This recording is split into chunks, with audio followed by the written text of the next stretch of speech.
Hello everyone, hope you're doing well. A shorter video today, an informative one. I'm going to try and stay away from opinions and keep this factually correct, because West Ham kick off the Europa League campaign on Thursday, which I'm excited for. Alright, I'll have this opinion. I'm excited. When we did the group stage draw, the build up to that was, I looked forward to it quite a lot. I enjoyed it, and then you get excited for the teams you're going to play, the places that fans can go to as well. And when the full-time whistle goes tomorrow, it's going to go up even more ahead of Thursday night. But the reason for the video: earlier this week, West Ham had to submit their squad registration to UEFA for the Europa League group stage campaign. So we're going to take a little look at the group, the team, the squad that West Ham have done. We're also going to take a look at the rules and regulations around that squad, because there's one rule that I was not aware of, and it impacts who we can and can't see in the Europa League group stage, because it's a bit disappointing actually. There's one or two players I was looking forward to seeing that can't feature.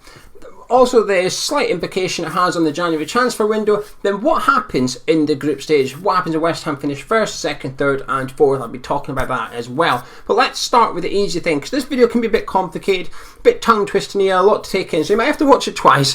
But if you have any questions, drop them below once you've watched it, and I'll get back to every single person with the best of my knowledge. So anyway, let's take a look at the 23-man squad for West Ham. We've got all four goalkeepers: Areola, Fabianski, Martin and Randolph. In the defence, we've got Soufal, Creswell, Dawson, Diop, Fredericks, Masuaku, Ogbonna and Zuma. We've got Fornals, Kral, Noble, Rice and Souček, as well as Vlasic, Benrahma, Bowen, Lanzini, Yarmolenko and Antonio. Now this is where it gets complicated. That's the A-list. That 23 players is the A-list. So West Ham have an A-list and a B-list. A-list has been submitted, and that will not change until after the group stage has been completed, when West Ham can make 3 changes. So that stays as it is for the whole group stage. So if we can't, but if we signed David Luiz, and we can sign him, he's out of contract. If we signed David Luiz, we would not be able to register him in that Europa League group stage squad. That's done. We've also got a B-list. I'll tell you about that in just a minute, because there's 2 players that are missing from list A. There's 2 players missing. Winston Reid. So Winston Reid cannot play for West Ham in the Europa League campaign. It was always unlikely we were going to see him anyway, but it's not an option. We cannot play him. He had to be registered, isn't registered, cannot play. And Ben Johnson. Unlike Winston Reid though, we can play Ben Johnson in the Europa League group stage because he features on list B. Now list B gets submitted to UEFA the day before every single group stage game. That's why there is not a list B to show you, because it's different, it changes every game. But Ben Johnson can feature on that. List A contains every player that was born prior to January 2000. So anyone over 21 and a half has to be registered. Anyone that's born January 2000 onwards, like Ben Johnson, does not need to be registered, as long as they've played for West Ham for 2 years. Now that's the rule I didn't know about. I knew the youngsters didn't need to be registered, but I didn't realise they've had to have been at West Ham for 2 years. So Ben Johnson is going to be on list B, so he can play, as kind of likes of Harrison Ashby, Elise, Baptiste, Chesters. They can all feature for West Ham in the Europa League alongside list A. However, that 2-year rule rules out a few players I was looking forward to seeing. So Okuflex, Ekwa, Thierry Neves, the players that we've signed in the last 2 years at West Ham essentially will not be able to feature in the Europa League group stage, or they've not been at the club long enough. So that's my disappointment. I was looking forward and hoping to see the likes of Ekwa and Okuflex later on in the group stage, should we do well in the first 3 or 4 fixtures, but they can't feature as they've not been at the squad long enough, and they can't be registered because there's no spaces.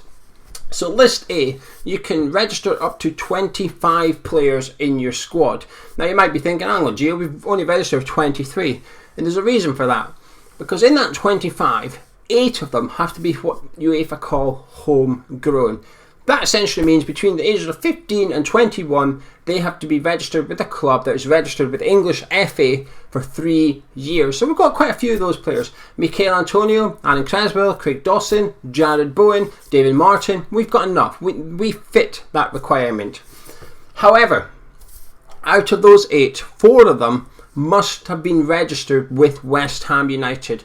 They had to be registered with West Ham for 3 years between the ages of 15 and 21. So that's Mark Noble and Declan Rice. That's it. We don't have anyone else.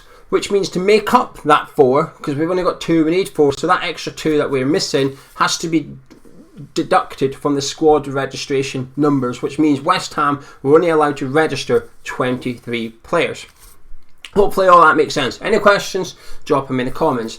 Now moving forward, in January, if West Ham were to sign a player and they're able to make up to 3 changes to their squad list, this is where it's going to get tricky for David Moyes, because every single player, the squad list is full. So anyone that comes in needs to take the place of someone else. Now there's 8 obvious solutions so far, isn't there? The goalkeepers, David Martin and Darren Randolph. We don't need all 4 goalkeepers registered. Anyway, leaving that opinions out didn't work, did it? So that's one space, but you would need 3 goalkeepers registered. You need a minimum of 2, so you need 3 goalkeepers registered. There is a roundabout solution here. Nathan Trott. Nathan Trott is currently out on loan. However, because of his age and the fact that he's been at West Ham enough, he would qualify as a West Ham homegrown player because he's played for West Ham in his younger teens. So if we were to recall Nathan Trott, he would take up one of the missing spaces of this squad. So essentially, if we took Randolph out to put Nathan Trott in, because Nathan Trott's been at West Ham, he would free up a squad space. Now, like I said, it is a little bit complicated, but this is something that West Ham are going to have to consider going forward, because obviously Saeed Benrahma goes away to the African Nations of Cup at the start of next year. If West Ham get out of the group stage into the knockouts, we're probably going to want to bring in an attacker, and therefore we're going to have to shuffle the squad registration around. Now, with all that said and done, the group stage, we all know how it works. We've got 6 games. We know our opponents as well.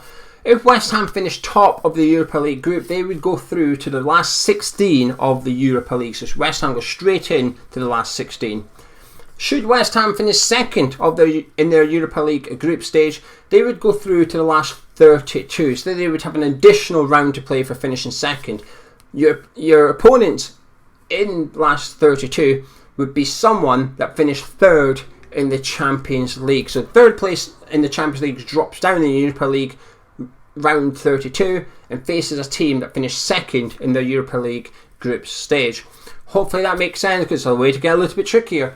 If West Ham finished third in the Europa League group stage, we would obviously be eliminated from the Europa League. However, we would drop down to the Europa Conference League, the new competition of European football this season, which Spurs are participating in.